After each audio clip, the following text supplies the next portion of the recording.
Singer Krishna कमल की आवाज में। सुनील म्यूजिक सेंटर बालारानी मधुबनी मारी मारी कंग की छोड़ा के पटावे रहरी के खेत में छोड़ा के बोलावे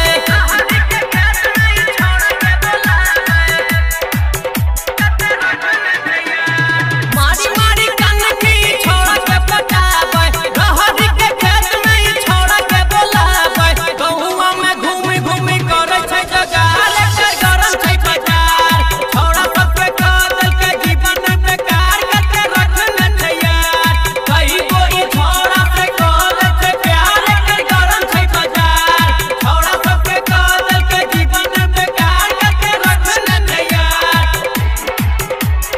कई कोई छोड़ा से कॉल से प्यार कर गरम छै बाजार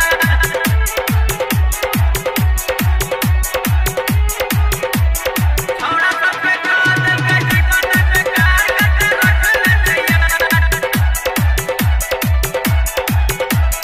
हाय हिली सजी कन्ही लागे छै कमाल रे छोड़ा सब में कार छै रोजे ई बवाल रे छोड़ा सब में कार छै रोजे ई बवाल रे